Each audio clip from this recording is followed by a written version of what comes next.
D'ailleurs, regardez comment les gens sont en train de négocier entre eux là. On leur dira ça après. C'est en train de se négocier. Il n'y aura même pas de bruit. Les élections vont se passer dans le calme. On va donner le pouvoir à qui on veut donner. Terminé. Vous avez entendu là que Kamto disait maintenant qu'il envoie un message au Grand Nord, non? Les choses se négocient. Depuis hier, le président de la République a ordonné le SGPR de mener des tractations avec les ministres et les membres du Parlement pour négocier. Mais, donc, le président n'est pas d'accord avec le ministre d'État, Famandongo. Famandongo, lui, il a dit qu'il n'y a rien de nouveau. Famandongo, je vous ai dit qu'il voulait entourlouper Biya. Biya a compris ça. Il lui-même est en train d'organiser ces choses. Merci, Pierre Blériot. Est-ce que nous savons pourquoi nous nous mettons ensemble? Je fais donc le parallèle avec la diaspora. Je dis à la écoutez bien, vous ne pouvez rien changer à l'ordre politique qui est organisé là. Parce que tous ces gens qui viennent vous mentir sont dans le bloc. Voilà. Tous sont dans le bloc. Moi, je suis l'un des rares qui vous dit la vérité. Actuellement, ils sont en train de s'organiser sur comment ils vont faire la transition politique au Cameroun. Votre rapport est de zéro là-dedans. Dans cette organisation-là, il y a les Bamileke là-dedans, il y a les Bétis là-dedans, il y a les Nordistes là-dedans, il y a les Bassa là. Ils sont en train de s'organiser. Les batailles que nous avons sur les tribus. De tels mécanismes sont destructeurs pour le Cameroun. Et comment ça?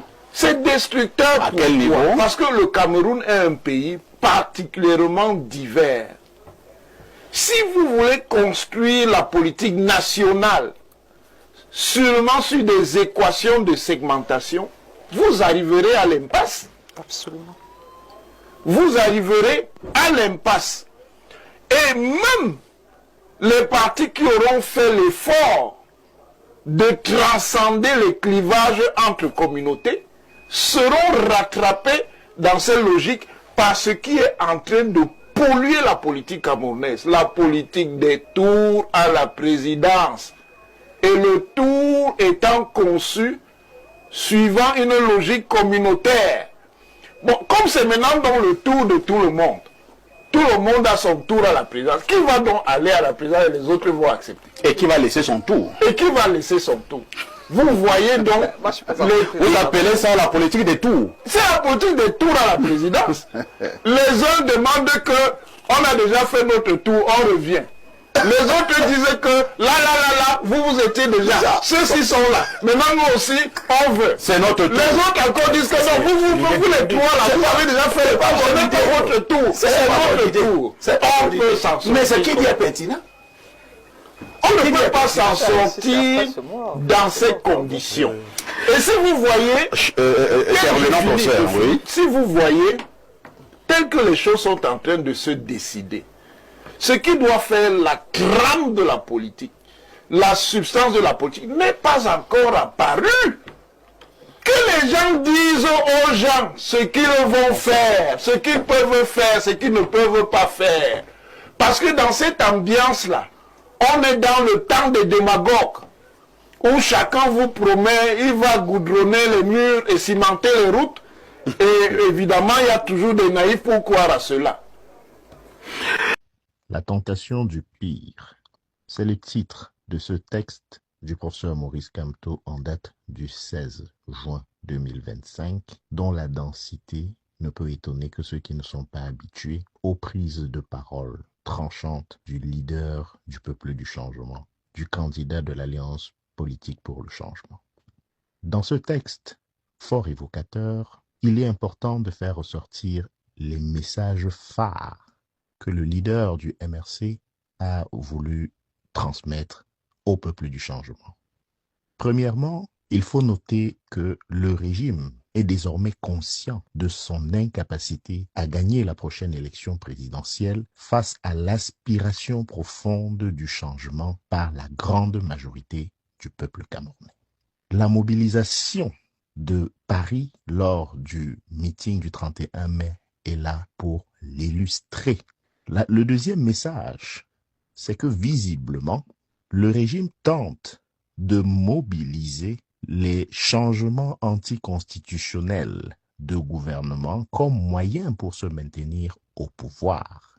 En troisième lieu, un coup d'État militaire flotte dans l'air, lequel serait précédé d'un énième coup d'État électoral en préparation dans les laboratoires de l'ECAM avec la complicité du Conseil constitutionnel le moment venu.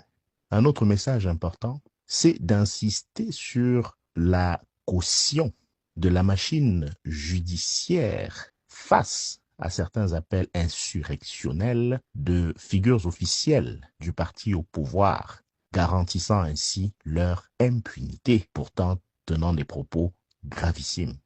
Enfin, le leader du MRC, le professeur Maurice Kamto, souligne des postures ambiguës, notamment des Nations Unies et de certains pays. Il faut rappeler des points saillants.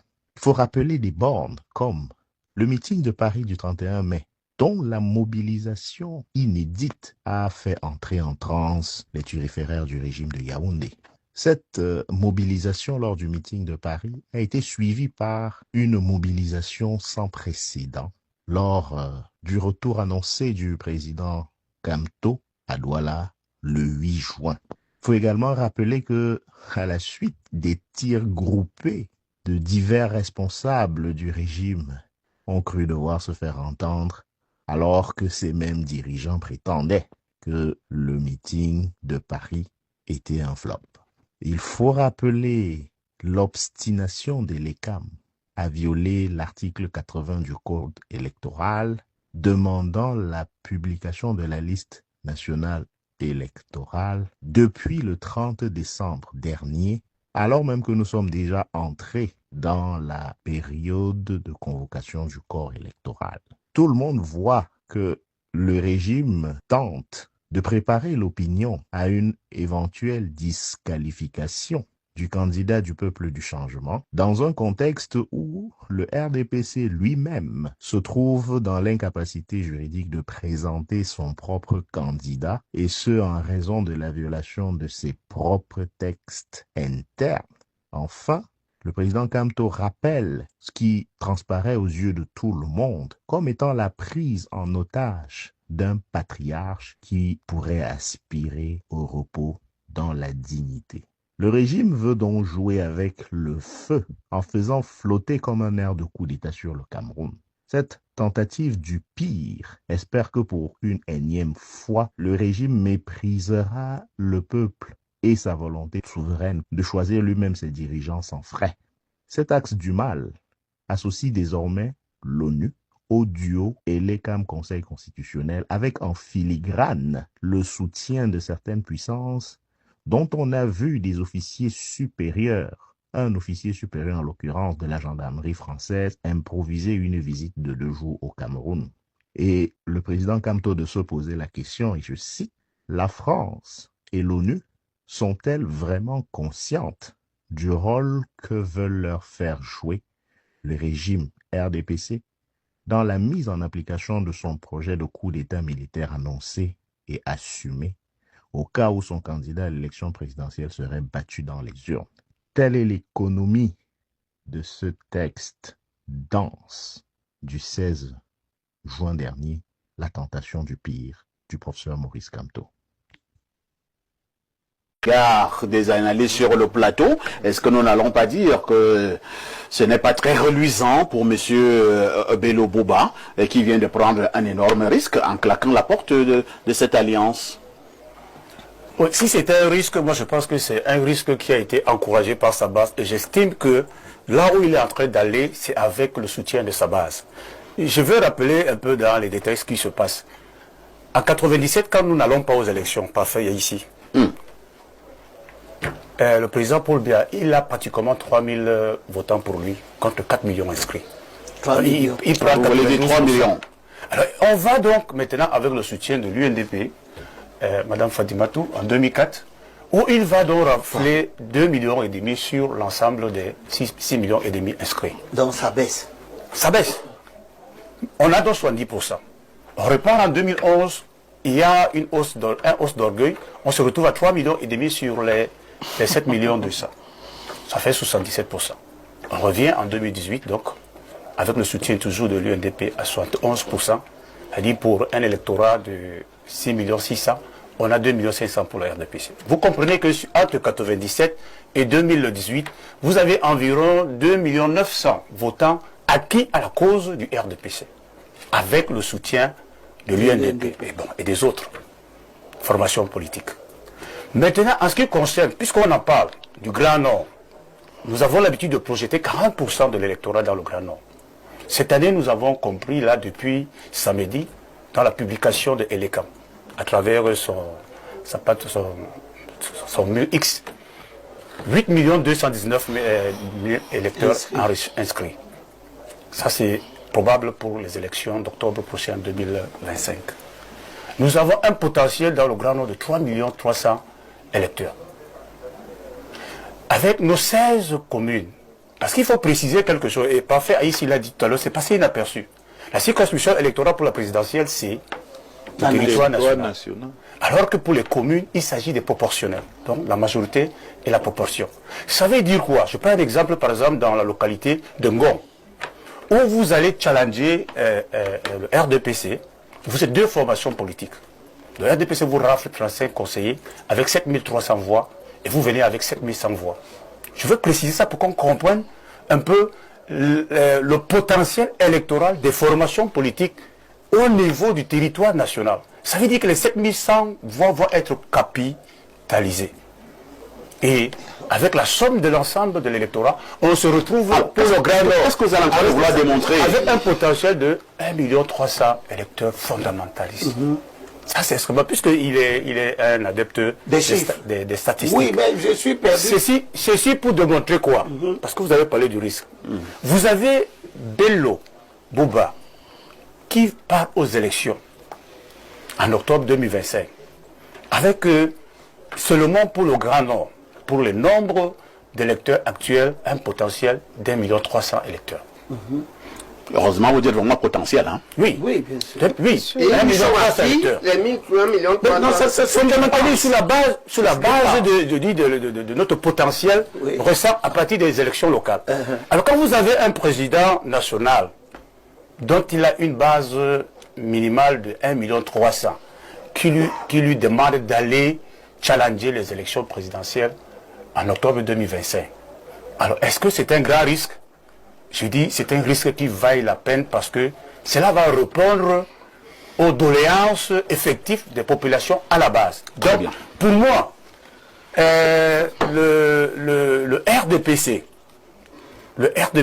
qui a été un allié jusque-là, qui connaît elle-même cette formation politique, ses failles. Parce qu'il faut le préciser, vous l'avez encore dit ici tout à l'heure, que fondamentalement dans le Grand Nord, à partir des chiffres que vous avez donnés pour les communes, je peux vous rappeler que c'est la majorité de cet électorat-là, de ces militants-là, qui est en train de grogner dans ce moment. La majorité des militants du RDPC. Ce sont eux qui viennent grogner dans le M. Ils sont en train de grogner. Maintenant, je vais chuter. Oui, chutant Grégoire Béraud. Maintenant, je vais chuter. On ne peut pas, dans le cadre d'une alliance, vraiment, je suis désolé, Madame Fadimatou, dans le cadre d'une alliance, parce que quand on parle d'alliance, ça veut dire qu'il y a des écrits, il y a des informations qui sont partagées.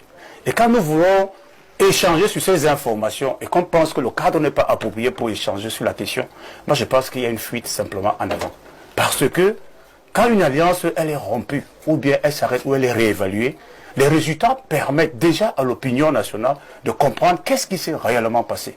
Donc, moi je pense et je suis convaincu que le cadre qui reste ici, jusqu'à preuve du contraire, reste le cadre le plus approprié, avec des propos mesurés pour nous permettre d'apprécier la relation qui a existé pendant 21 ans entre le RDPC et l'UNDP dans le cadre de cette plateforme d'action gouvernementale. C'est compris. Donc, je suis vraiment gêné. Nous, ici, nous avons compris. Je suis un peu gêné.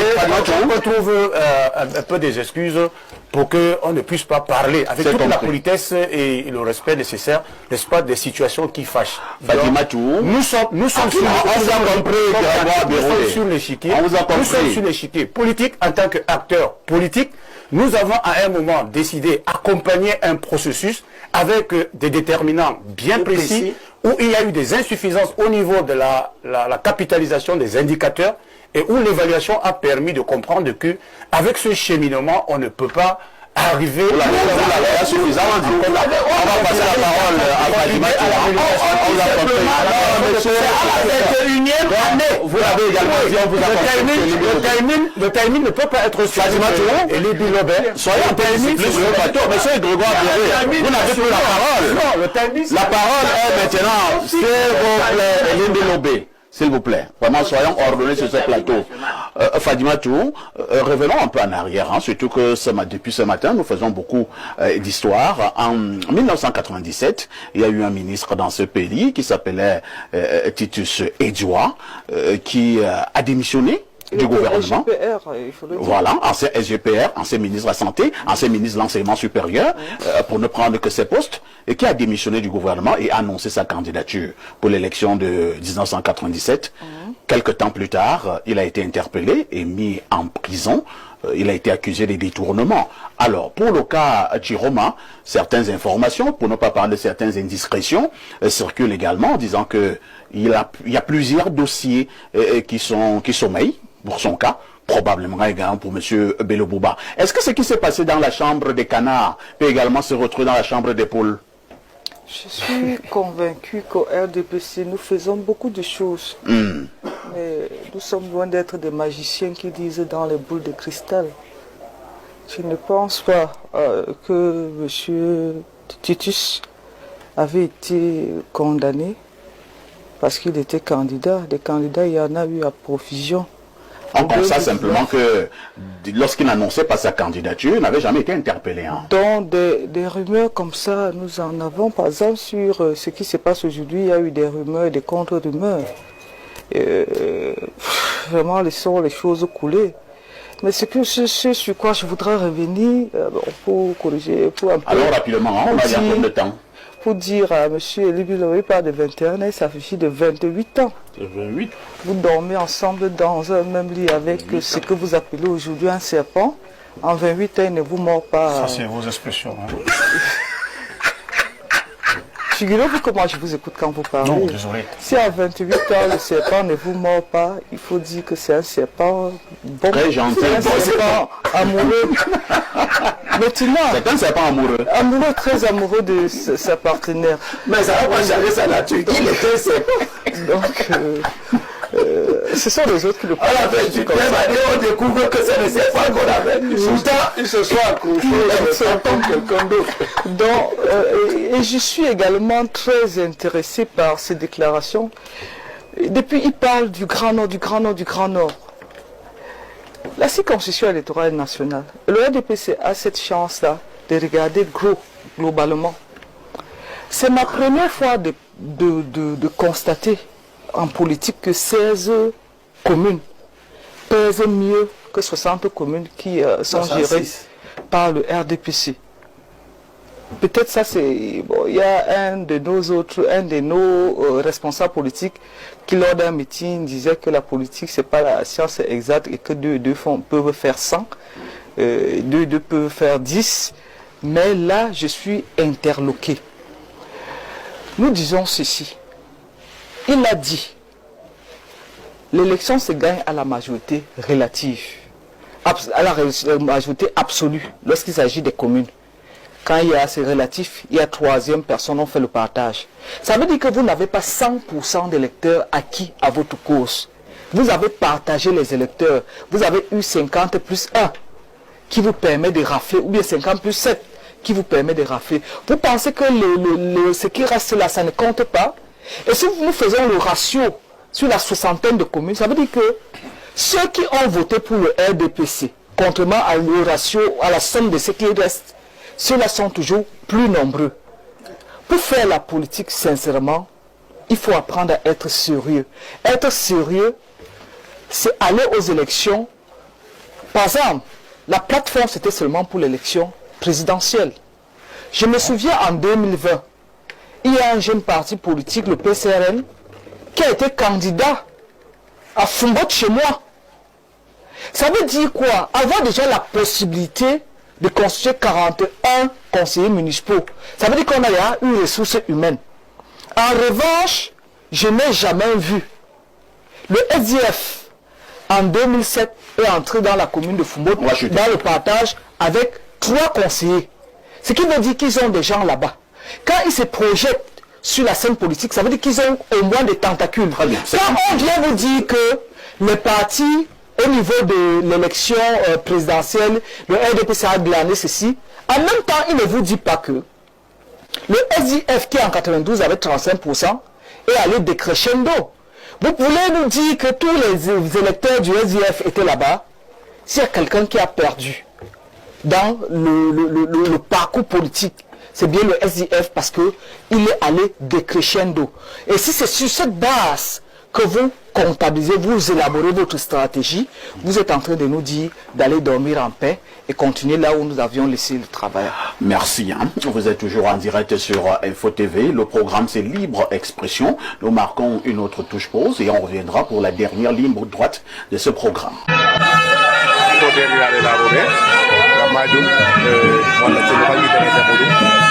Excellence ministre d'État, président de l'Union nationale pour la démocratie et le progrès, son Excellence Bello Bouba Maïgani, Gamadjoum, Walla Tchelo Bangi Dara Jamoudou, Oyoti, informé, il est arrivé, son arrivée, depuis à la Tchelo, depuis Babirao.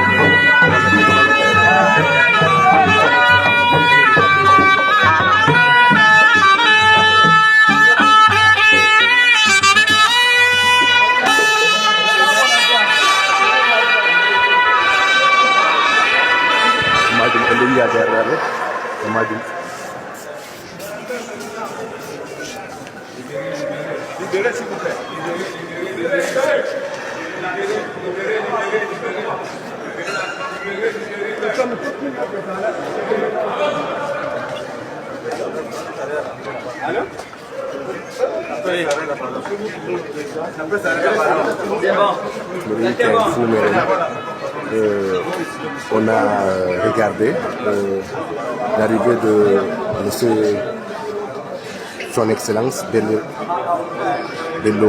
Bouba Maïgani. Voilà. Bon, alhamdulillah, tu es tout puissant. Inch'Allah. Oui. Patiente un peu. Inch'Allah, tu vas faire.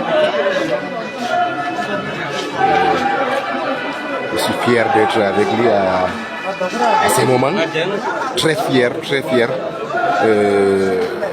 Grâce à ce le meilleur de la sélection. Et si là, vous voyez un peu, alhamdulillah. Et c'est la joie et en plus c'est un honneur pour moi et en plus voilà. Et alhamdulillah, souma, alhamdulillah, c'est tout ce qu'on peut dire, que Dieu lui protège de tous les côtés. Alhamdulillah, souma, alhamdulillah, qui est un fou meden, Nari, arrivé Diagoro meden, moi la Tchelo Bangi Dara Jamoudou Babirao meden, son Excellence, ministre d'État, président de l'Union nationale pour la démocratie et le progrès. Salam alaikum wa rahmatullah.